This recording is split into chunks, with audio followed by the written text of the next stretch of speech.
जनतेसाठी कुणाशी भेटणारा आपला चॅनल सत्यमुख। भारतीय चित्रकलेच्या इतिहासात एक मोठा विक्रम नोंदवला गेला। महान चित्रकार राजा रवी वर्मा यांच्या यशोदा आणि कृष्ण या चित्राने तब्बल 167 कोटींची विक्री करत सर्वांचं लक्ष वेधून घेतलं। इतक्या मोठ्या रकमेची ही विक्री भारतीय कलेसाठी अभूतपूर्व मानली जाते। यशोदा आणि कृष्ण हे चित्र 1890च्या दशकात तयार करण्यात आलं होतं। या चित्रात आई यशोदा आणि बालकृष्ण यांच्यातील प्रेम, माया आणि जिव्हाळा अत्यंत सुंदरपणे दर्शवण्यात आला।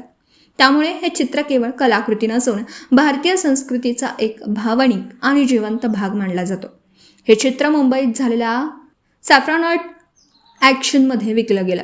विशेष म्हणजे हे अमूल्य चित्र देशातील प्रसिद्ध उद्योगपती सायरस एस पुनावाला यांनी खरेदी केला।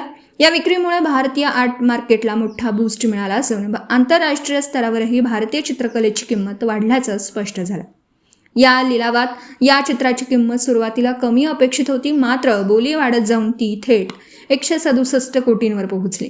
यामुळे भारतीय कलेला जागतिक स्तरावर नवी ओळख मिळाली आहे। एकूणच हा व्यवहार भारतीय कला क्षेत्रासाठी अभिमानाची बाब ठरली आहे। सत्यमुख प्रतिनिधी बाबासाहेब मंगलेकर, इचलकरंजी।